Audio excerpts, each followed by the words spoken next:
Welcome back, guys, to yet a special episode here on the O'Shea Duke Jackson channel, here on the O'Shea Vlogcast channel, rather.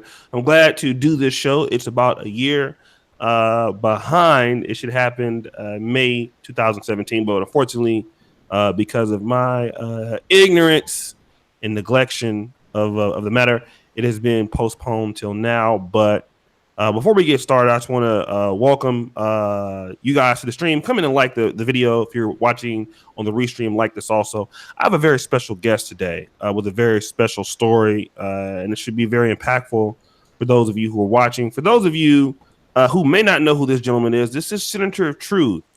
He's been associated with the Black Manosphere for multiple number of years. He's hailing out of London, United Kingdom.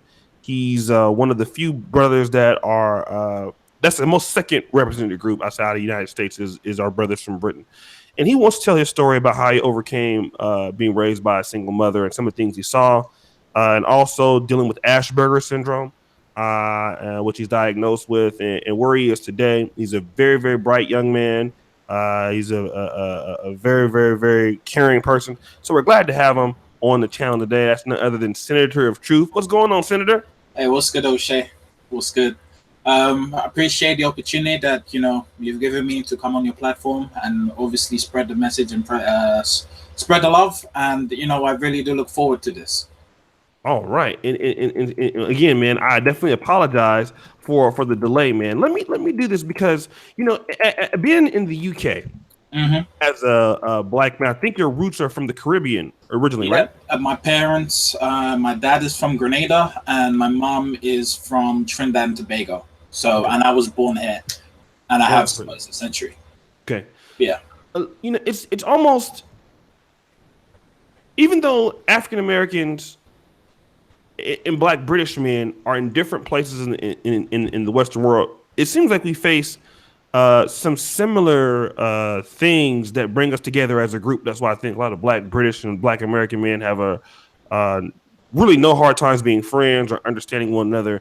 Let me ask you this. Let's talk about how you grew up in London, or just a little bit about yourself and stuff like that before we kind of get started. Okay, my name's Jason McQuilkin. I'm age 26. I'm from London, from in a county in London called Wandsworth. I'm also someone on the spectrum. I have Aspers Syndrome. I was diagnosed with it at the age of 3 years old. And life has been very, very tough, living with Aspers Syndrome, from disorder, how do I say, motor unit problems, like coordination with your feet, social problems, relationships, adapting to change, so many things of that nature.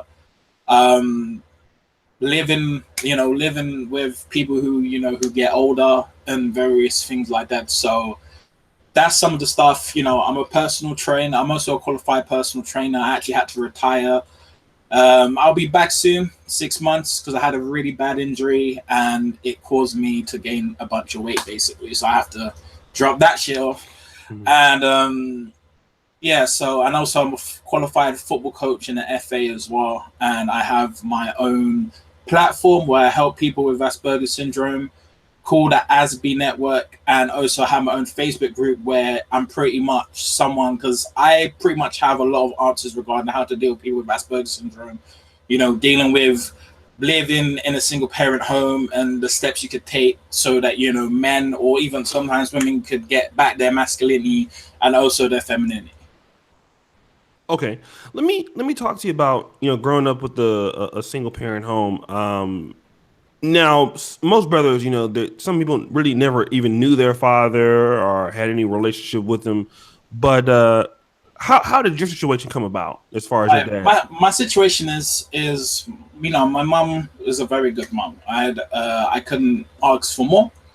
Love her to bits. What happened was, I would say halfway through my year, my dad got very, very ill, and he had to travel to Grenada to live there because of the harsh weather conditions in London. And basically what happened is he passed away. and I didn't have my father as when I was growing up as a man. As when I was a lot more younger. So that's really what happened, and obviously that was a transition of basically living with a single parent. How old were you when your dad passed away? I think I was maybe 13 or 12. Okay, okay, Yeah, 12. How was your relationship? When your dad was there, in comparison. I mean, like, were you close? What kind of very, very, very close. So many good memories. He was a former bodybuilder as well. I kind of followed into his footsteps. I do weightlifting myself, pretty much an expert in regards to that. Um, and also, it was a very good relationship. I would actually travel to Grenada, go overseas to see him whenever I can, and various things like that. We had a tradition where he always used to treat me to a Chinese once a month. So that tradition always has even carried on since my father passed away. So that's basically my relationship with my father, basically. Okay, okay. Yeah. Let's talk about growing up in London. hmm Um, just to kind of transition from just even your father passing away, but how was it growing up as a black male in London? What are some of the challenges in your neighborhood or your part of London that you may have faced and things of this nature? Um, the stereotypes. The stereotypes. I still suffer from it to this day. Okay. Where even though I'm not the stereotypical negative black man that the media basically portrays, I do pretty much opposite of what they try and portray us as. And go into a shop and a security guard is the first person to look at you. Things like that nature. Because I'm tall, I'm basically 6'4". I'm always seen as a threat. You know, um, Even in school, it's just stereotypes there. Like people, even like for example, even the clothes I wear, people say, "Oh, look, this guy looked like he just came out of jail." All this kind of stuff. Even racism, for example, I had to deal with racism on YouTube a few times when I actually left a certain ideology, which I'm not going to mention today. But those are some of the issues that I had to deal with. Another thing is as well is the support from other black people. I have to admit, I have had a lot of good support from black people, and I appreciate them, and I'm proud to be black, and I had a lot of good black friends who has been around this basically stage of my life, and or people of ethnicity as well. So that's some of the struggles that I had to deal with. Also, the police. Well, the police is not as bad. Like this has only happened on two occasions where I've basically been pulled up for no reason, simply because I would take a train, I'll go across the platform, not taking no notice to them, and they'll just pull me up. They want to search me, and they said I look suspicious, even though I've got headphones in my hand and they're basically telling me because I'm not looking them in the eye, I'm basically suspicious, which makes no sense. So I've been searched. We had to actually call a police station, all this stuff. There's another time when I was working, when I was in college, in Carlsharton College, is somewhere in Morden in London. Basically, what happened is they pulled me up and they said, you match the identification of a gang leader. Even though I have nothing to do with gangs. I have no criminal record or anything. And they had to search me again. So it's just things that are happening in London, like in the US, somewhat happens in the UK, but to a lesser extent and in a different way. That's what I could really say. All right, let me do a shout out my man Gabe A out of Michigan. Tricking is a hobby. It's good to see you. $10 super chat. Thank you, brother JL Edwards. Bless up. Thank you for $2 super chat. Marlon Mackey, a great supporter of the show. He's also in London, I think, or UK. He wants to know which part of London are you from again? I'm from Southwest London, Wandsworth. That's where I'm originated from. Southwest London. Okay. Yeah. Let me talk about this because when you were, looking back on it now, I know your father left when you were 12 and 13. Yeah. You suffer from Asperger syndrome. Now, how did that affect you when dealing with other children or other teenagers when you were coming up, dealing with women romantically? How was that dealing with without the your father? Let me say this before: when you were dealing with it when your father was alive, did he Yeah. help you overcome it in certain ways? Um, in a way, yes. But the thing is when he passed away at that age, there were certain things that he wasn't around that he couldn't address. Like, for example, when you talk about romantic relationships and things like that, my stance in relationships has like completely changed. And basically, how can I explain it? Is the thing of Asperger syndrome is it can be a gift and sometimes a curse at the same time. Like, I'll be real with you. Like, because of this, it made turned me into a simp. There was times where I had problems like maintaining friendships. Because there was a really long time period in my life where I didn't have any friends. Period. I was like that, socially awkward. Um, Interacting with other children of that nature is just, it was kind of problematic at the time. But as time went on, things really got better. That's what I would really say in regards to that.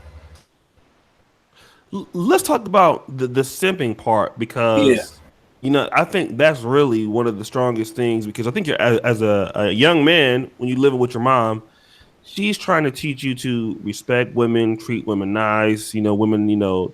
Did your mom do that also? Did she tell you all these Yeah, nice things about yeah, women? yeah, yeah. That's what she was doing.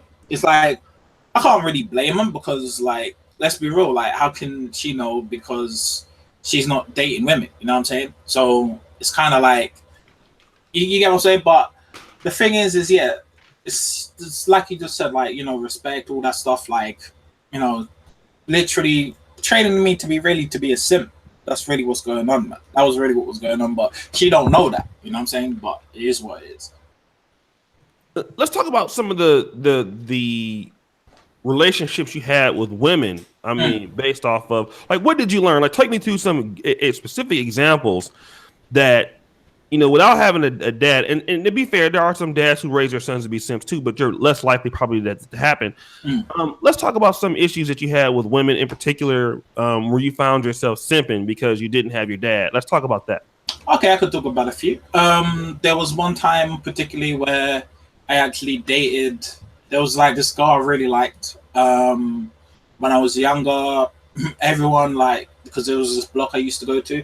Like it's not a block, but it was like a residential place in London, and basically there was a guy I really really liked.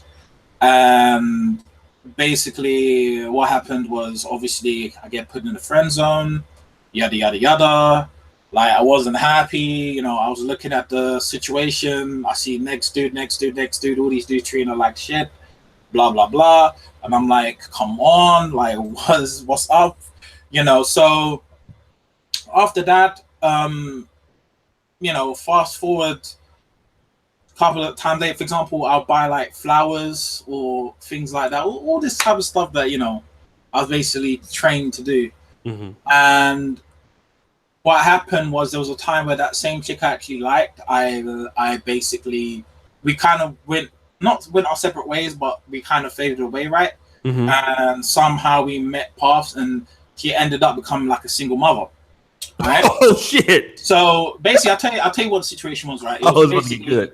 a black dude. It was a black dude from America. Well, I think it was a black dude from America came over. He's an English dude, black guy, impregnated her, and then he basically bounced. All right, he changed his identity and everything. Can't be found, can't be traced. All right, so the dude living up in America somewhere, and me as the blue pill simp I was, met up with her. We started talking all this stuff, and we used to meet up. We used to talk, and now all of a sudden, like now she wants to date me now. Okay, so But the same chick who yeah, dissed you in the past. Friends on me in past. This is how bad my simping tendencies was, right? And what happened was, we were about to get into a relationship. The relationship didn't even last a while long. Right? It only lasted probably a couple of weeks because what I realized was, this is what I started to think to myself is okay. First she's telling me all her problems, whatever. I'm like, okay, cool. That ain't my problem. Her problems ain't my problems. Then this is how I came out of this simping. This is how I stopped becoming a simp, and I'll tell you how it happened. Right, it literally happened while I was in a relationship. I started going to her house. The baby was there. Anytime like I was with the mom, like with her, right, she would get up, like the child would get upset, and you know it. I'll be honest with you, like when I saw the baby cry, it kind of hurt me inside, like just seeing this. And then the mother's like, you know, the kid must, you know, understand that, you know, that sometimes she's gonna have to deal without her mother and that. So I said, okay, cool. All right, now here's where I started clocking on. All right, was when we went out on a date. It was somewhere like at a pizza restaurant or whatever. Yeah, I don't know. I don't know if I can't remember if I paid or whatever. I probably was simping then as well. But basically, I tried to hug her, right, and she feeling some sort of way about it, and I only could have kissed her on the cheek, and then I started thinking to myself, wait a minute, this ain't no healthy relationship. So you telling me a black dude from England could go nut up inside of you, fuck the shit out of you, right? And leave your ass. And then you expect me, and I can't even give you a hug and a kiss. And I'm like, what? What's going on here? So after a while, part to do together, I'm like, I need to get out. Same thing came to my head. I need to get out of this relationship. I'm out of here. I'm gone. So basically, I just ended it right there and then. And she was giving me all these excuses. Oh, obviously it's not fair. It's like, look, I can't even kiss you. I can't even hug you. You know. So what is this? It's just me to be here to basically be a second father. And I said I won't have none of it. And I basically bounced. So yeah, what's up? What the hell up, 7? I see you. But yeah. That's basically it. That's one of the stories there. So that's one of my simping stories. Let me ask you this, and shout out to my brother Super Trips. What's up, O'Shea? Prayer donation for this young brother. He's good now, man. He found the truth. Shout out to the brother, man. Thank you guys for coming on. We got 94 people watching. Get the likes up. British people talk longer than Edward. No, they don't. Nobody talks longer than Edward. Trust me. Get the likes up, guys, and we're gonna start interviewing more of our British brothers, man, on the Negro Manosphere channels, and we have Tunde Umana who wrote for us many times, and I think our British brothers have a lot to say also about what they've been going through. We got to start really addressing the needs of British men. I've already been an African man, but really a lot of our British brothers too, because they have certain similar stories, and they also are tired of the bullshit. Okay, let me ask you this real quick though. Yeah. When you were dating this chick, so I'm starting to get loosened up now. I'm starting to really feel the interview because you done brought some memories to my ass. Yeah. What did your mama think about this? Because your mom knows you're dating this girl, right? Yeah. What did she think about you dating the chick that already had a baby? Like she thought that raising another person's child was noble. So at first, what she told me, I was like, this is normal, So me doing what I was doing was normal. So I can't blame her for that, but it is what it is, they said it's just normal. So that's really why, she knew about it. And I just said, look, I had to break it off, Shout out to my brother Jay Cleveland Green, man. Good to see you in here. Thank you for following our super chat. It seems like you got another page, man. That's a new page. Let me ask you this real quick, man. And guys, press 1, because what the brother is saying is something that we all know. And I got to make a video on this. If you have no children and your mom has raised you, if she really, really, really, really, really, really, really wants to put you on the right path, why in the hell does she always tell you it's okay for you to raise somebody else's child? Now, if you have been through the same situation that this brother's been through, press 1. I need all you brothers to press 1, okay? So, because most black mamas allow their sons to do the same shit. I'm gonna just wait for the ones to come in. You brothers come on in there, press 1. Let me ask you this. Now that you young man, you already have Aspers Syndrome, stuff like that. You're overcoming with that. Yeah. This chick was out there getting, you know, did you hit it though? Did you, at least, did you hit it at least a little? Did you hit it? Nah. You Didn't didn't. even. Nah. Didn't even get that. Oh, Big Eastwood in the building. Hold on, we got it. Oh, hold on, Big Eastwood up to no good. So, nigga, she's trying to get you to spend time with her. You ain't even get the ass. Nope. Did you at least play with the titties or something like that? Did you like nothing? Nothing. Kneecaps. None of that. Yeah, for real. Did you like lick on the eyebrows? Nope. I ain't making up, man. This was being. That's what was going. That's what happened. Did she have a fat ass at least? You could say so. Okay, let me ask you this though, right? Yeah. Because I've had something similar like this happen, but I had a chick that had me on coochie eating restriction, where she wouldn't let me hit it, but she would just have me come over and get butt naked. I was eating the pussy all the time. Okay, was she black? No. Oh, okay. Let's talk about that. Was she white? Yeah. Okay. Let's talk about this real quick. This is interesting. Mm-hmm. What is it like? I know this is off the topic, right? What is it like dating white women in London for the most part, in your experience, or dating black women in London in your experience? Ooh, that's a question.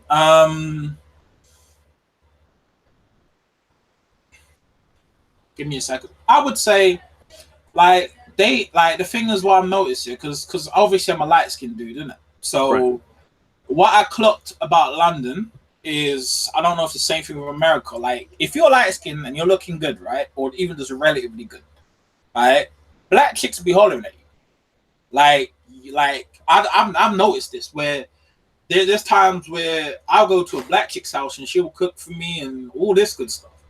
You know what I'm saying? So I don't know what it is. Maybe it's the light skin. I don't know, because I know all the black guys who I speak to, and they're just like, they're always having problems with black chicks, and I'm like, I don't know what it is, right? I can't really put that correlation of the skin color and that together. So I guess what I say with black women, but black women have caused me a lot of problems. I'm not gonna lie. White women on the other hand, it's just different problems. That's all it is. Like, everyone is dressed with a different problem. That's how I see it, because I haven't just dated white women and black women. I've also dated Arabic women. So, I've dated like pretty much all kinds of women I could think of. So that's really that. So yeah. Let me ask you this, right? I know, like, being raised by a single mom, like my dad left around the same time. Shout out to Big Eastwood, up to no good. We gonna take over our African country. Coming soon near you, 2018. We're gonna play in a military coup. Shout out to Eastwood, man, my brother, the truck driving brother, man. TJ out of Britain, they coming out, man. Good to see you, brothers. I gotta get him on here too. Let me ask you this though, right? Your mom is black. Yeah. You're dating a white girl with a baby from it. Is the baby a white baby or a black baby? Mixed race. Probably say black baby. Mixed race. Mixed race. How did your mom feel that you were dating a white? Okay. How did your mom feel like, okay, you're dating a white chick? Yeah. Was she mad about that? No. Okay. Not at all. She was fine with it. She was fine with me dating with a white chick. Yeah. Okay, let me do this. Let me press 2 for anybody who's raised by a single mother who their mamas will raise hell if you bring home a non-black chick. My mama, I'll press 2. Because in the USA, typically most African-American mamas, if you bring home a white girl, it's going to be some problems until that white girl start kissing ass. But that's very interesting, because typically in the USA, bringing home a white girlfriend or a non-black girlfriend is going to cause a lot of problems. But let me kind of get back to this. You realize that, okay, this chick she tried to play me. She's trying to get over. Let me ask you this: why didn't you start having did you start having some kind of hatred for women, or start being upset for women because of the way that this one did you? Good question. Bitter, yes, definitely bitter. Hatred, I wouldn't go as far as hatred. The thing is what I ended up doing was I had to figure to myself, how do I get the power back? All right, so that was one of the first things that I had to look at, is how do I get my power back? And me getting my power back actually took a very long time. It took me about 5 years. All right, simply because the thing you gotta understand about an autistic individual, someone with Asperger's syndrome, when they focus, they could focus for a long time. They could focus for years if they want to, if they really want it that much. So what I did was I need to find out everything about basically females. I wanted to understand about not just female nature. I want to understand about male nature as well, because me understanding male nature, I'll understand the weaknesses or the weaknesses that are exploited by women regarding male nature. Okay. Right. So I believe or not, I was a former I was part of MGTOW at one point and I left. All right, and I got all the information from there. I was part of the community for a while. I left there for certain reasons, and I bought all kinds of books. Then I came onto YouTube, started creating my own YouTube channel, various things like that. Solo TV84, I think, was one of the first people who spotted me. I used, me and him have a good relationship. I go on his live stream. I used to go on his live streams quite a lot. We used to chat, we used to chop it up, all kinds of stuff. Very good memories on YouTube. He really made my experience on YouTube very good. He was one of the first people to come to help me, basically. I learned game from him. Then as time went on, I used to read books like Manipulated Man, 48 Laws of Power, The Rational Male. I just went absolutely ham. I went into basically a self-improvement stage. I started going to the gym. I started learning how to make money. I started learning about passive income. And what happened was, at a time, that self-improvement and me focusing on my purpose was a lot of kicks were coming my way. But the thing is I was just literally shut. I used to go to the clubs and all this stuff. And at times I used to allow it. And then I used to because my mind was just, I was so jaded at that point, right? Was there'll be bad chicks coming towards me. And I'll actually just reject them. Not even just disrespectfully, but just respectfully. I said, no, I'm not interested. Even though she'll be a chick that looks like an 8 or a 7. I'll be like, I'm not interested. Because I was so pissed off. I was so focused on, I need to get my power back. I don't feel like a man anymore. You know what I'm saying? So that's it. And then I basically started learning. I started listening to dating coaches like Lucario Fan. I listened to Alan Roger Curry. I had one of his books called Mode 1. Obviously AMS, Alpha Male Strategies as well. Someone I've been listening to. So I've been basically taking in everything. And I started applying that game. And what happened was I started doing experiments, which was the fun part about it when I got out of that stage where I felt jaded. And I felt somewhat there. So I started learning how to cold approach in streets like in Croydon, where there was nightclubs in Croydon, places like in Clapham Junction, basically down my alley. I used to holler at chicks. And my relationship with women got a lot more better. And this is someone with Asperger's syndrome. You know what I'm saying? When you really, there's this negative stereotype regarding people with Asperger's syndrome is, they can't get laid, they stay in their bedroom, they play video games. That's not necessarily true. But there is a lot of social awkward people, who have autism. Okay. And that's why you see, I don't know if you know about the incels. There's a lot of incels who are part of the incel community. A lot of them actually have autism as well. The last couple of people who do the mass shootings recently, a guy who was in Toronto basically ran down women with a van. I heard he also had Asperger's syndrome. So it's very important that, people got to be put on game. So that's really what's up. Okay. Yeah. Let me just do this real quick, man. Thank you for everybody that's watching right now. We got 121 watching. Shout out to Roastmaster. Shout out to all the brothers in here today, man. A lot of brothers from the UK. My man Eric Robinson out of Illinois, another truck driving brother. Man, we got to get the show back so we can call in again. Never date single moms if you are about something, especially if they have girls. Ooh.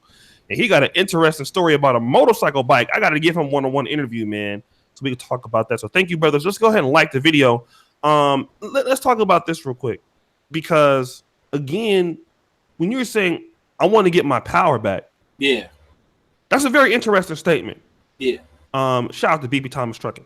The reason why it's a very interesting statement is because a lot of brothers, when they come up in single mothers, at least you've had 12 to 13 years of having your dad there. And similar, I was in that same situation. And if I didn't have my dad in my life, if he was like, strung out on drugs, I had my granddad who was just like, really, really, really, really, really patriarchal kind of guy. And I had an older brother who was raised by him. And so, I was lucky in the fact that I was in a church community. I was, a bunch of old Negro, African-American men, stuff like that. So I had a lot of men in my life. But we have some brothers, be it in the UK or in the United States, they don't know their dad. They don't know about male power. They don't know about any of these things. So let's put ourselves in their positions, right? And this is how to overcome. What if you are a man and you don't know your dad? Yeah. You don't know anything about having a father, and you're trying to find yourself. You're trying to reclaim your masculinity. You've been raised by your mom. You think you're in this blue pill state of you're defending women all the time, stuff like this. How can you come to the nature of understanding who you are as a person without having any male guidance, in your opinion? Okay, I could answer that. Simply, I've done it. What you need, some of the things that really help is you gotta understand a lot of mistakes that a lot of guys do, even if they have fathers or not, is they have a strong focus on female nature. But when they have the strong focus on female nature, they don't actually look at their own nature, how men actually operate. So you have to have a bit of balance. You have to understand the male nature and the female nature. And when you have that balance, then I'm not saying this is one of the key steps of overcoming this, is once you understand, then you understand what type of games females are trying to play with you. You understand that sometimes people use sex as a weapon against you, or various things like that, as you can see with all the sexual allegations that's going on and things of that nature. So you got to know about male nature and basically female nature as well. And you have to put in the work. It's as simple as, you can't just sit around and complain about not getting women and all this stuff, right? You have to basically put in the work. You have to suffer people. So I would say that's one. I'll probably break it down in 5 tips really quickly. So number one is understanding your male nature, meaning your own nature, and understanding female nature. Okay, that's one of the keys I would say to a single person. If it was a man who didn't knew their father. A second one is get around people who had strong family nucleuses. I cannot stress this enough, because those ones are the ones that will basically tell you, look, they will actually. It's just sometimes essential. When you come around masculine men and men who understand or have been in strong family structures, what you tend to notice is you will become more masculine yourself. I understand. Say it again. Say that again. All right. When you stay around more masculine people, it's like a subconscious thing in your brain, is you will become more masculine yourself. All right. The way I know this is, it was when I went to the gym. There was a gym I went to. I had a whole bunch of masculine men around me, and they would speak to me and say, look, bro, like I would say, because you train, they will give you tips on training. They'll also give you tips on masculinity and man and whatever. And you have to, the gym is very important as well in regard of regaining your masculinity. Also, getting into team sports. I can't stress this enough. Getting into a sport, because I'm a soccer player.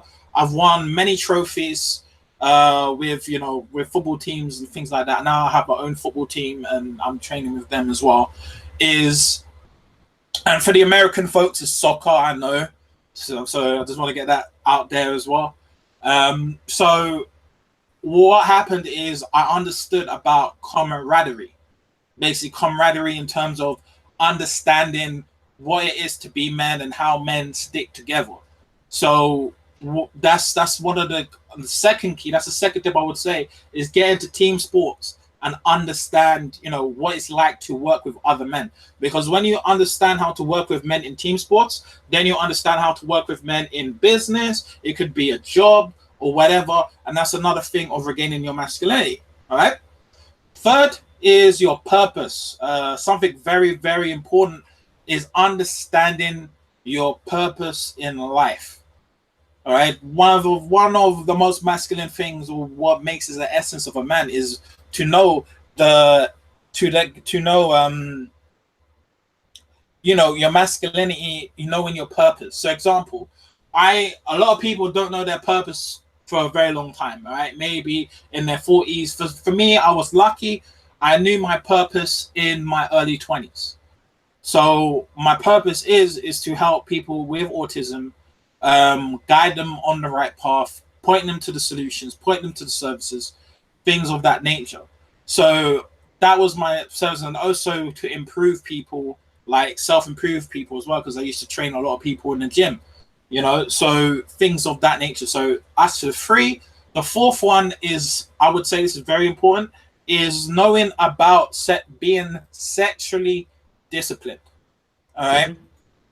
That one is a big one. I don't even want to talk about that, but I won't. But basically, what I notice is men who don't have their fathers are very, very overly sexually promiscuous, or they try and be something they're not, where they try to be an alpha male when they're not an alpha male. Like, people beat their chest and say, I'm an alpha male, blah, blah, blah, blah, beating your chest. I don't care if you're alpha male, zeta male, gamma male. If you're a good person, that's all that matters to me.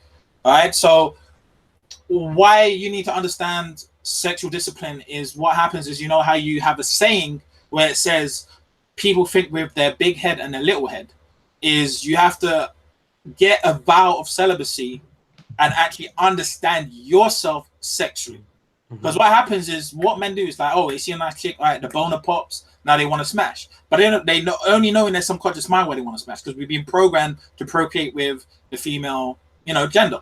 But we don't truly know, like, why is this the case? What is the true meaning of why we feel this way? So when you understand sexual discipline, where you have a veil of celibacy, then you'll start to understand, and you'll start getting more sexually disciplined. And then you'll start picking wisely with the women that you're basically sleeping with. And then what happens is, you won't get caught up in these dumbass situations where you don't even know your purpose, you're not even financially secure, and you end up impregnating a woman, and then your whole life is fucked before it's even started. So that's basically what's up. Those are the four things I would say. Those are the 4 or 5 things I would say that if they want to overcome that, those are things they have to do. Period. Like, so anyone who has a single mother and they complain about women, right? Because I see this a lot on YouTube, complaining about women, how they're not getting women, right? Is you need to start putting in the work. You need to start self-improving yourself. Like all those tips I've just previously said recently, if you do that right there, all right. I'll put a bonus tip in, especially when it regard of getting women as well, is I would say try and approach women, try and deal with women, obviously, because that's what's another part of being a man. One of the easiest things I did, right, was, even though I listened to Alpha Male Strategies, I listened to Alan Roger Curry, I read all these books and things, is I actually did something very, very funny, right? I went on Wikipedia and I typed in sexual attractiveness and physical attractiveness, okay? And what I did is I got a little notepad, all right? I don't know, it's probably downstairs. And I wrote down all the things that makes a man sexually attractive and physically attractive to the opposite sex. And what did I do? I became what was on Wikipedia. At a point, I actually gained weight, so I need to get back to that. So that's really what happened. And boom, all of a sudden, women started coming my way. And the thing is you need to stop. Another thing is you need to stop chasing women. You actually need to. Here's the thing: is you gotta be something that women give a fuck about. That's one of the keys I was saying in House of Women. You gotta become something so great. You need to prove yourself so well that they have no choice but not to resist you, and to basically get to know you. It is what it is. I've been there, done that. That's all I got to say. No, and let me shout out to the brothers that have super chat some good tips here. Lee Green, €2. Marlon Mackey, O'Shea, you once said you're going to release a book, How to Recover from Being Raised by a Single Mom. What happened to that project? Okay, let me answer that. Now, here's the thing. D. Sim, a former senior writer on NegroMaster.com, we did publish an article on the site, 3 ways to overcome being raised by a single mother. If you guys want to check out that article, it's right there in the link. I just posted it there. So we have addressed it. With respect to this book, I'm going to Tony Maceo has a book that he's finishing right now. So what I'll try to do for the ebooks, typically will do like three ebooks a year for free. We've done how to stop. The last one was How to Stop Simping. No, that wasn't the last one. Oh, okay. The last ebook that we did. Hold on a second. It's so many of these motherfuckers. If you guys want them, they're all free, by the way. It's called This one was Why Men Should Stop Helping Women. That was the last one that we did. If you guys want that one, just send me the email. I'll send you the ebook. But we will try to do that by September, October. I have a personal ebook that I'm writing, 7 things that Black men should be focused on. And Tony Maceo has another ebook called How to Take Your Community, How to Own Your Community.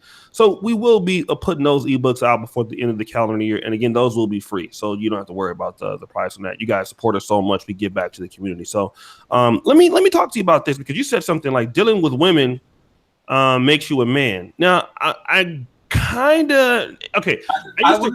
Go ahead. I wouldn't say it makes you a man. What I'm saying is part of being a man. Get what I'm saying? It's not the end all of being a man. Get what I'm saying? That's what I really meant by saying that. Yeah, let me say this real quick. As far as is this, I made a really good video yesterday called only men can decide on who's alpha. This is what I want to say as far as the brothers, because I had a single mom to a certain degree for a certain part of my life. I definitely agree with your points on you need to get men that come from strong family structures. That's totally true. I can also tell you, for me personally, me moving to Poland has helped me tremendously elevate as a man, because the culture is just so conservative and just so strong here. You don't see niggas in the street or all that other stuff. What I will also say is, you like you're saying, having the confidence to go approach women, stuff like that. I think a lot of brothers need to understand that you really are going to do the best work without women being involved in your life. Like you were talking about, you were like rejecting certain chicks at certain times. That's when you really make your biggest jump. When you can not deal with women at all, for a certain period of time, or just kind of close the door on women and just kind of focus on what you need to do. That's when you get the most successful, to be honest. And then you really will find out as a man, at least in my case, that really getting into your manhood has nothing really to do with dealing with women at all. It's all about you sticking to the guns, you sticking to this, because believe me, my grades always tell me, boy, women gonna always be here. And you don't really think about it like that, but it is true. As you get older, women get younger, you get more options. I just came back from Johannesburg. You guys have your lives ahead of you. So, just understand that being a man takes a lot of work. Let me talk to you about that, because obviously, women, all they have to do in many cases is just look good and be attractive. How hard is it really developing yourself into a man and doing things for yourself? You said, well, for me? Yeah. I mean, how challenging has it been for you? Very challenging, man. To a point where there was times where I used to get depressed over it, in regards of becoming a man, because it was hard to find anyone to turn to sometimes.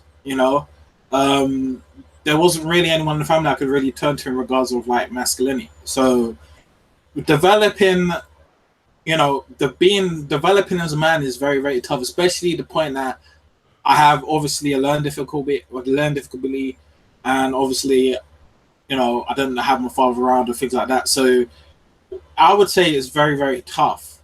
But I would say one of the strongest indicators, of overcoming this or getting where you need to be, is you just need to be consistent. And I wouldn't say it's hard work. I would say it's smart work. Because I see a lot of people doing dumb stuff where they could save themselves a lot of time and, energy in regards of basically developing themselves as a man, So that's what I'll say. As long as you're consistent and you do it at least every day, and you have goals, you set goals, because how on my iPhone I have all my goals on here and everything. Everything I want to do in life is on there. I know what I want in life. I'm gonna go and get it. I'm getting it. what I said I was going to do last year, it's happened. Next year it's going to be the same because I'm consistent and I just note my stuff down and I just say, hey, look, this is what X I need to do at X time. So once you get yourself into that mindset that you're being consistent every single day, you're planned out every single, not planned out every single day, but you have an idea of doing what you every single day. Developing to a man gets a lot more easier, but it's still going to be difficult because there's certain obstacles that come your way that you don't expect and you may not be prepared for. No, those are good points. I have a question for you here. Yeah. I'm a Z, and thank you for your $2 super chat. Question: ask him, who are the men in his life who had some of the greatest impacts on his life? How did you come across them? The greatest men. One is my football coach. He got me into a football team, and he was one of the people that got me to understand about camaraderie and, men sticking together and things of that nature. So I would say that. Another is my brother. He has a family, he's working things so he's definitely someone I would say was someone who really, helped me out. I can't stress that enough. Sometimes he had to G-check me, but it is what it is. It's just really, those type of people. The people and all the people on YouTube as well. BGS helped me out a few times. Everyone else. When I made a video about, I made a video about the Manosphere is disappointing. I made a video about that. It's on my channel. And all of those people, I help as well. I would say a lot of online influencers like Brandon Carter, as well. So I would say, believe it or not, I would say most of the people that really, really helped me were actually people online. There's a few people offline that really did help me as well, but I would say most of them are actually online. Yeah. Let's talk about that, man, because a lot of brothers, and thank you guys again for the super chat. I think that's brother.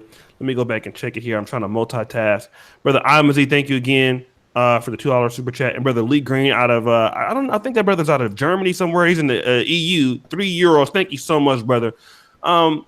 It's crazy because me and you were both in Europe, and I am gonna come to London. Don't even worry about that, bro. I had to do my Africa thing real quick, but me and you are having a conversation in I'm in Poland, you're in Europe, you're in London, I'm in Poland. We have brothers like Carlos in Louisiana, Roastmaster, I believe he's in the East Coast somewhere. It's so hard to connect with other brothers that are like us in our own cities. So a lot of black men are turning to the internet. Do you think that a lot of Western black men, let's say in Britain, are they looking, do you think more brothers are looking towards the internet, especially, let's say, with more, because there's not really a lot of black British things for black people in Britain, from what I understand. No, there is a lot. I'll go through what there is for black people in Britain, but go on.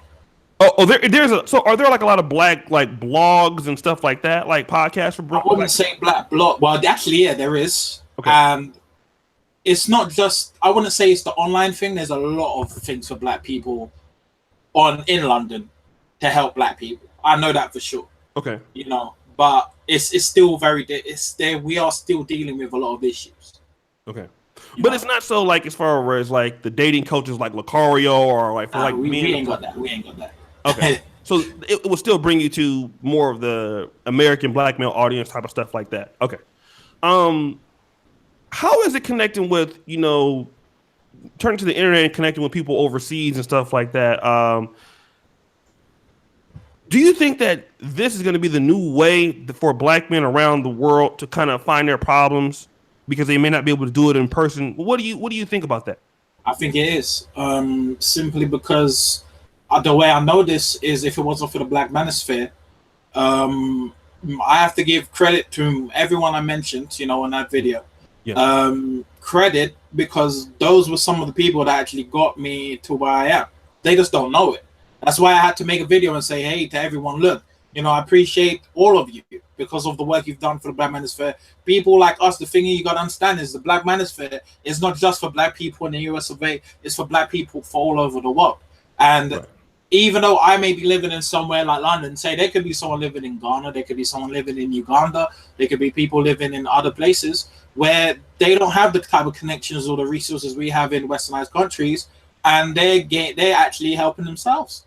Right. So that's why I say, look, I would say the Black Manosphere is the future, because I've said this from like day. It's like the only thing is the beefs just need to stop happening, because in reality, when you really look at it, is we don't have, the thing is, Black people don't understand, right? And someone need to stop cooning as well. Is we ain't got we don't have no allies. We only got ourselves. So when you beefing, where are you going? You know what I'm saying? Where are you going? So Right. that's why I say, look, like the Black Manosphere is the future. We gotta, build. This is why I said like more more UK YouTubers need to come out. Yeah. But I see it. But the thing is they're more on the gaming side of things. But the thing is what I've noticed about most of the blacks here is they're very smart, because they know if I talk about black issues, I may not be able to make the amount of money that I would say if I was a gaming channel or an anime channel, or I was talking about Star Wars or things like that. So that's really what I would say. Okay. Okay. Let I me said I look like Muhammad Ali, but yeah, go on.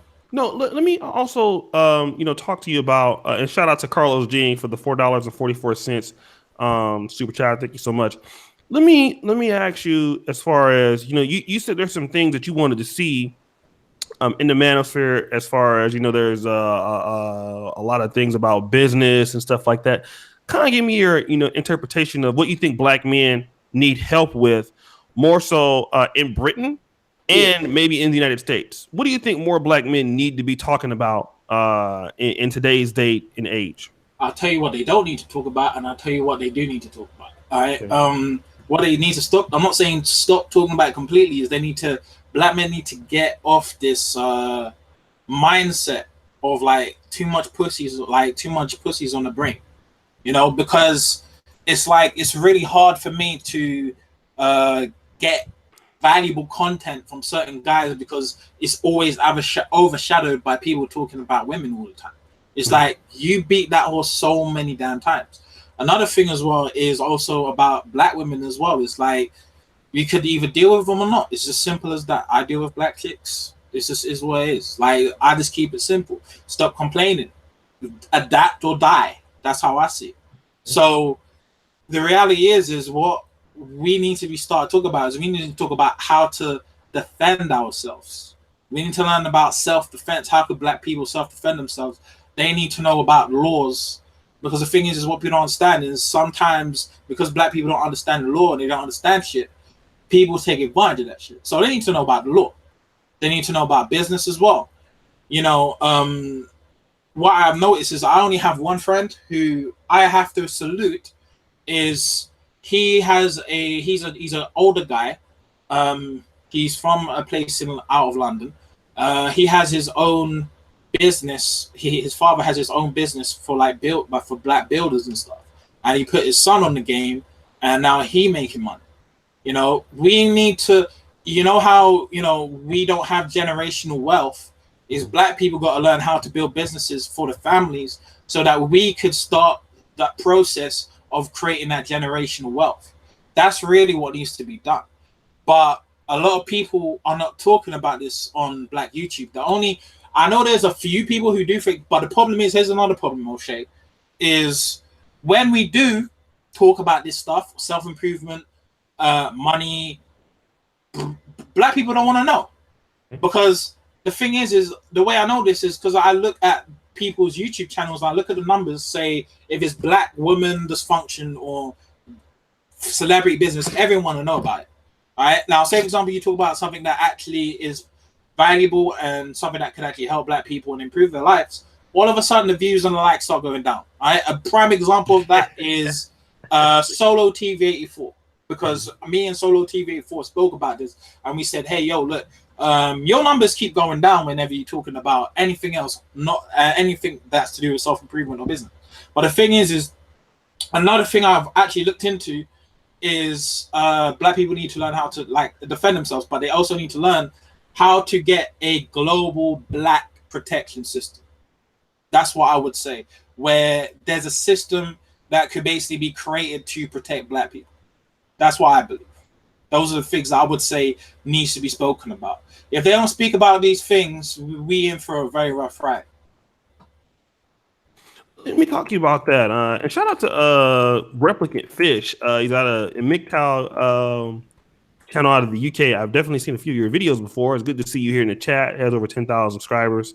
I don't know what part of the UK that he's in. Yeah, I would like to actually have you on, man. So if you would like to, you can email me. Like I said, I would like to bring more our British brothers on.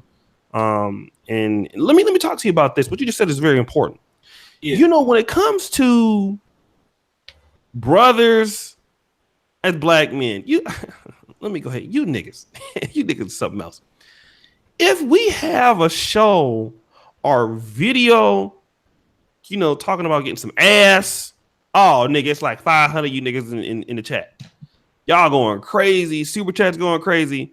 When I brought in Glendon Cameron, the millionaire guy at Atlanta, we did a show.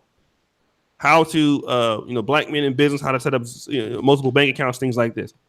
When I bring those kind of people onto the channel, I notice those videos don't get as many views. I know when I had Josh Solito, shout out to Harry Mingo, we had Josh Solito writing the finance section on NegroManosphere.com, and it ultimately got 0 reads. We have the survivalism section. It doesn't get a lot of reads. We have a survival ebook. Nobody requests to get that ebook. It's survivalism for black men. And I spent a lot of money on getting that ebook. It's a free ebook. And we come with those things that can help you. Like Negro Manosphere is really a juggernaut of library stuff. Shout out to Harry Mingo for $20. Thank you so much, brother. You guys don't read it. But if I talk about a few problems that black men have with black women, oh my God, I wrote an article on that. You niggas are going crazy in the comments of the article. 30 comments. 25 on a blog, though. You know, some guys don't even get that many comments on the YouTube video. But if I put up that article and I write it, oh my God, it's going crazy. Y'all sharing it. And it just really, it's really sad, man, to see that, you know, you brothers, when it comes to information that's really good, you guys are really not into that kind of stuff, man. And it's something that we got to change. So, you know, we just want to, you know, see you guys do better, man, because I don't want to have to continue to just do juicy gossip shows or beef shows and shit like that. I try not to involve myself with that, but we do need to see the brothers, because you guys support this show, right? You support it on Patreon, Super Chat, stuff like that. I try to be balanced on the material that we give every day on the Negro Manosphere or with the guests that we bring on, like Rom and Donovan and other people.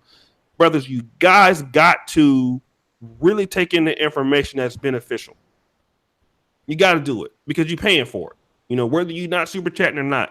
You know, and what the brothers said is true. You guys are not interested in that type of stuff. And you black men got to be interested in that type of stuff, because if not, you're going to get left behind. So it don't make no damn sense that I go out and make these collaborations for people like that.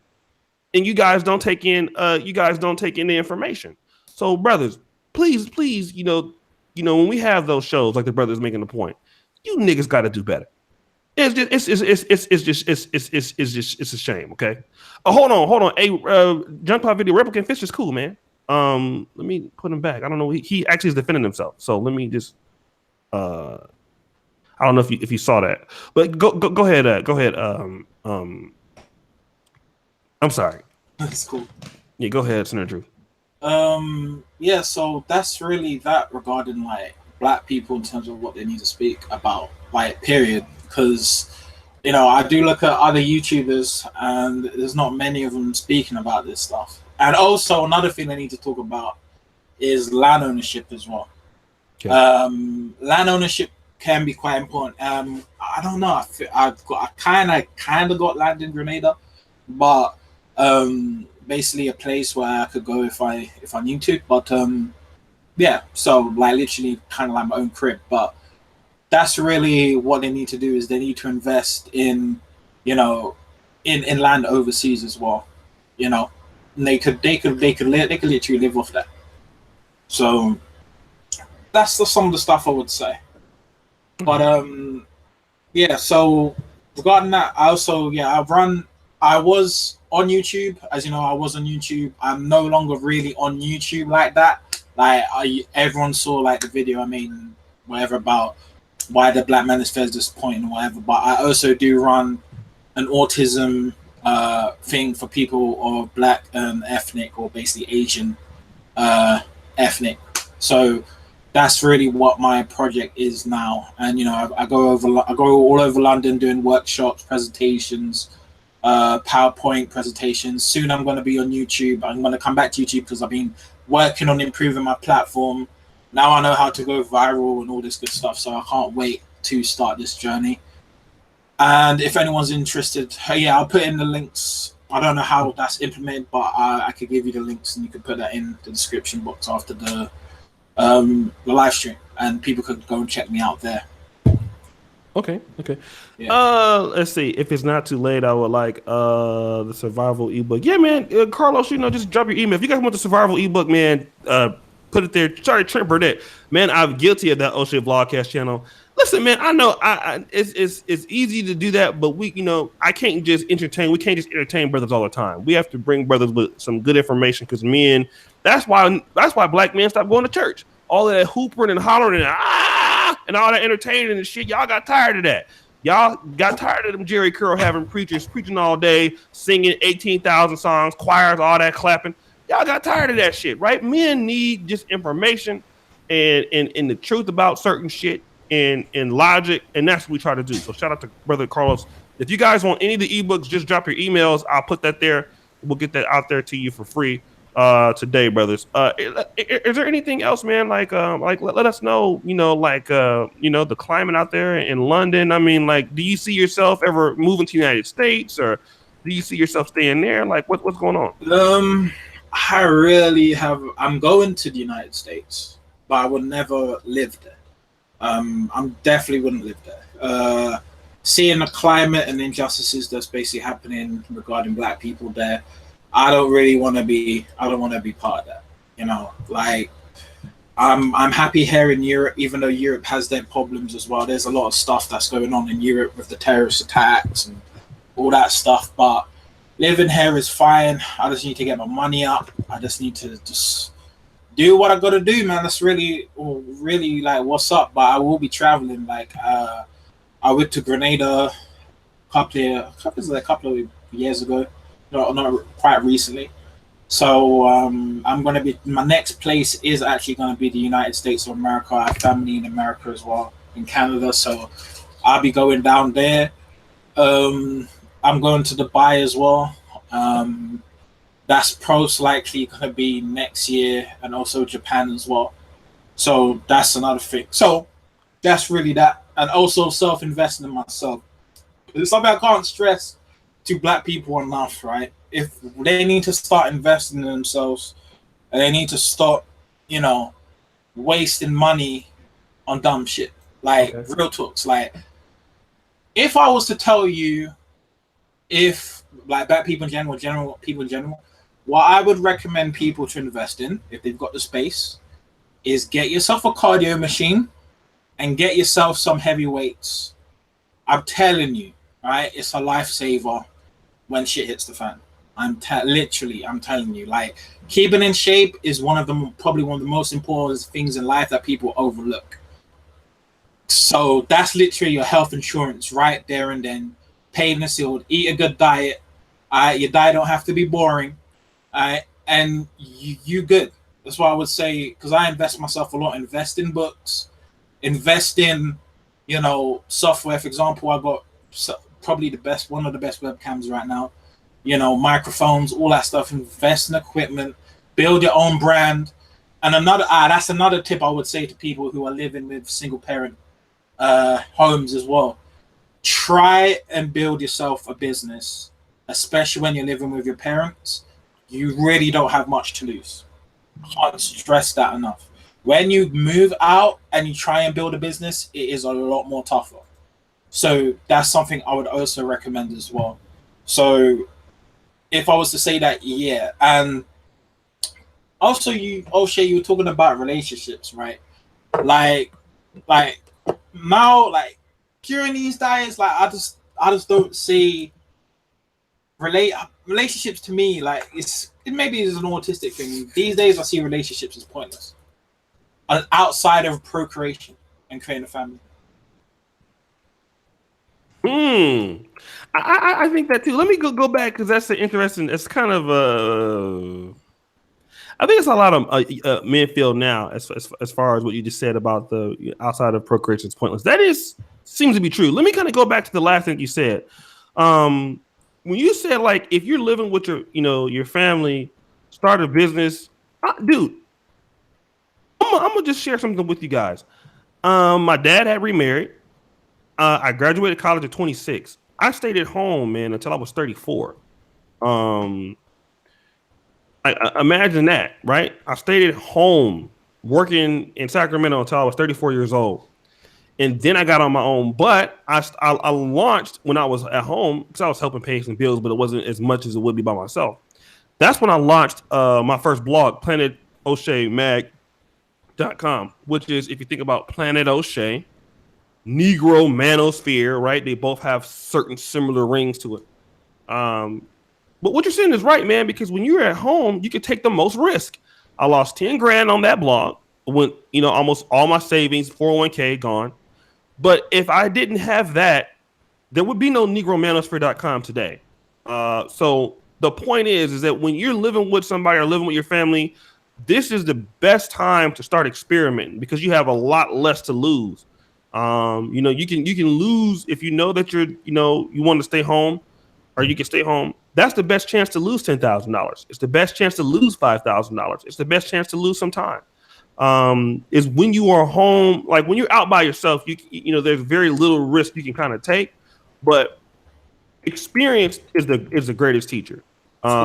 It really is the greatest. It's the greatest teacher. So you brothers understand that what he's saying is very true. With that regard, and that is, if you can stay home as a man, the longer you can stay home and the more risk you can take, the better it's going to be. I never went out of the country until I was 34. I just came back from 2 countries in 1 month in May, right? And that's because I save my money. I have I do my things. I learn how to budget. All of these things I know how to budget for the blog. All of these things that don't feel because you're 27, you 30, you 34, you still at home. Don't let that bother you. I'm a guy that was at home until I was 34 years old. And I dare anybody to say I ain't doing for my motherfucking self now. I dare anybody to say that. There ain't nowhere in the world I can't live right now if I need to. So guys, understand that was a very good gem that he gave you. Don't put too much pressure on yourself, okay? Because you living with your mom or you living with your uncle. People used to always talk shit about me about that. Man, you 30-something, you living with your mom, you ain't got your own place. Girls just to give you a bad time. Don't let them bitches give you a bad time, dog. Because these niggas ain't never gonna go nowhere. I'm gonna tell you right now. It's true. When you want to do something great, man, like, if it's medicine or if it's, a certain business, that takes experience. And a lot of times it takes failure. You need to fucking lose some money, man. You're going to need to fuck up. It's better to fuck up in somebody's house where you're stable than to fuck up on your own. So get those experiences. When you get out on your own, you get out in the world, certain skills. Like, for example, I'll give you like when I had my first blog, I didn't have enough content on a daily basis. Yeah. And I'm going to tell you what keeps any blog going, like NegroManosphere.com. And that is having content for 2 months at a time, evergreen content. So that's why I will tell Donovan or whatever I'm buying content. Look, let's say if somebody doesn't have an article to go today, I have articles already ready to go for any day of the week. And that's something that I learned myself. So, just really understand, man, when you're trying to do a business, something like that, you need to fail. You're going to have to, it's better to do it. Don't matter how old you are, because once you get out there and you're successful, if you're 40 and you just moved out, or you're 35, you just moved out 2 years ago, a woman ain't going to say, oh, shit, you stayed with your mama since she was 34. I can't give you no pussy now. No, she looking at the fact that you moved out, you got your shit popping right now. And when you get out there, you're going to be out there. All right. I just wanted to say that. Go ahead and go ahead. Anything else you want to weigh on that, brother? Yeah, I could. There's a few things I could weigh on. Also, yeah, like another thing is I would also like to thank a person that, because I'm also a representative of a autism, say, charity organization, which is called A Second Voice. Um, Someone that I actually worked with in 2015. Mm-hmm.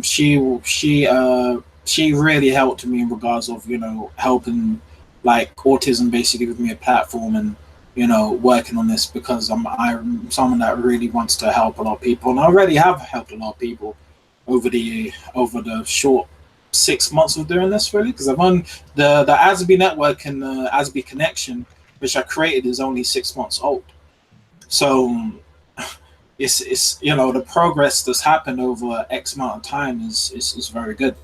But you know, like yeah, like that's what I would really say to black people as well. Is also, like I said, just to stop the beefing, because really you ain't got no allies. Right? The only allies you got is other black people. People don't understand. That's why whenever I got a situation with someone, I tell them how it is to their face. Right?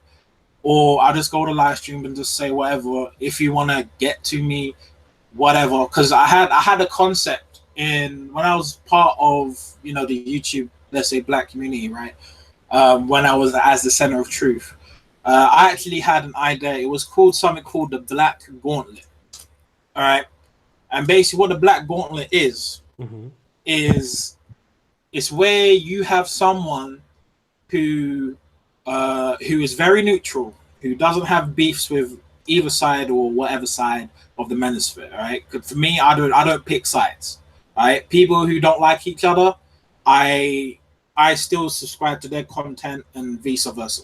But the thing is I was gonna create something called the Black Gauntlet. All right, Mm-hmm. actually spoke to a few people about this. Where I was gonna make a YouTube channel where people will come down, and whatever beef they have to settle, they settle it on that YouTube channel,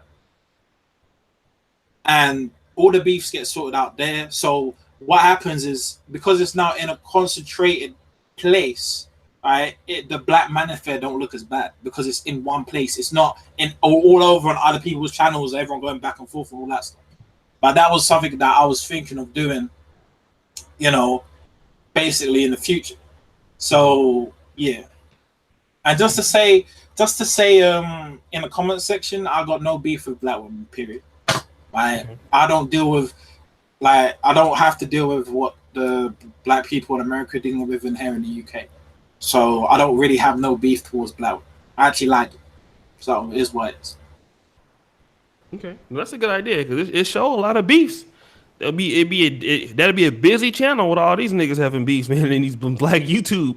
For real, because I was gonna create it. I was thinking like if it was like, hey, but the thing is sometimes the time zones, because obviously I live in the UK and people are going to be living like different time zones. So I was thinking, this may be a bit difficult, but who knows?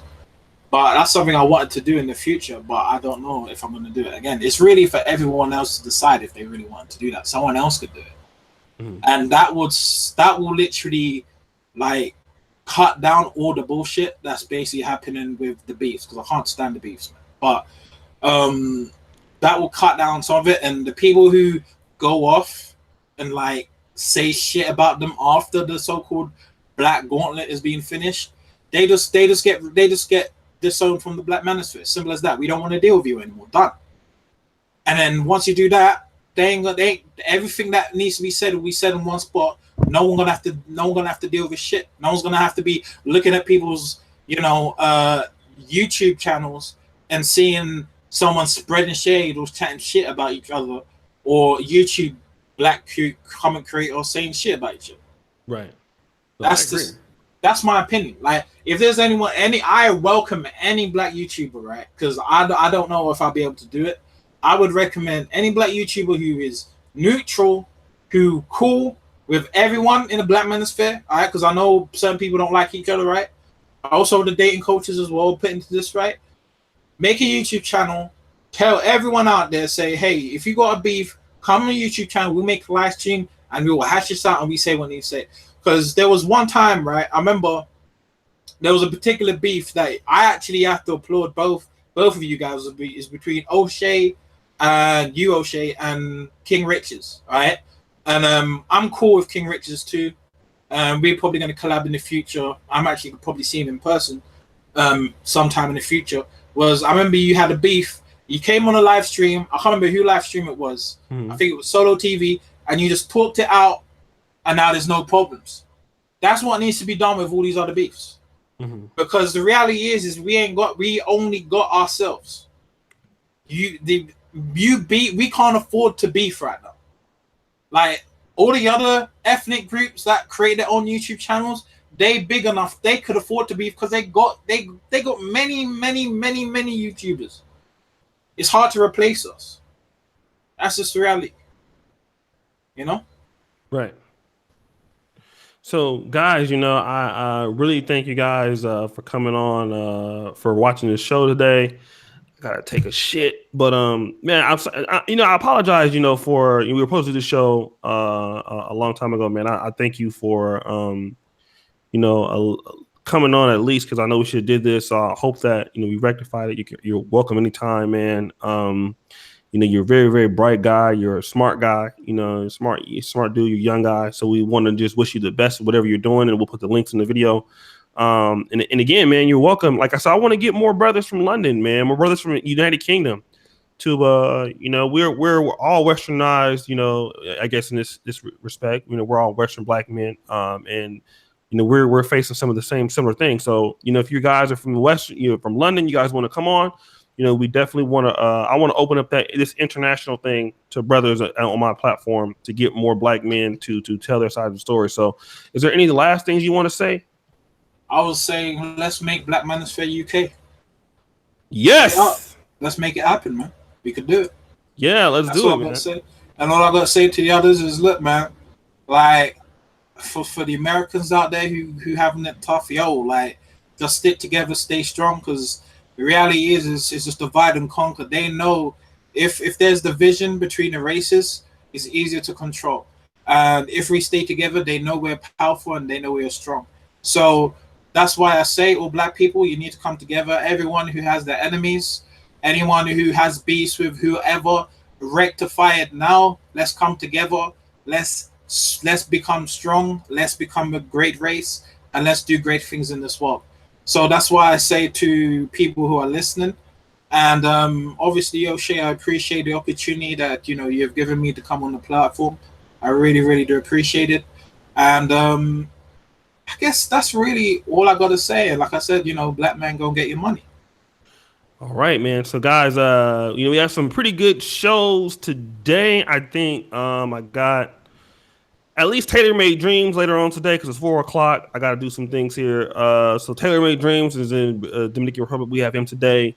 We're supposed to have in either Andrew 26101 or I have a lot of shows. I'm backed up, right? So many shows, man. Some people, so many collaborations. But I want to thank, number one, thank you, Senator Troop. I want to thank you, brothers, man, that make the channel what it is. I have been added to a WhatsApp group called Wode Maya, so I'm hooking up with some African YouTubers. We'll have them in. And again, man, you're more than welcome whenever you want to come back, man. I want to get you more involved in the discussions, okay? Yeah, man. The thing is I want to be very busy. So me coming on here, you can, man. We know you're a Hall of Famer and shit. Just whenever you get a chance, man, just drop on in. Yeah, we'll do, man. I appreciate it a lot. All right, man. Peace out, everybody. Peace.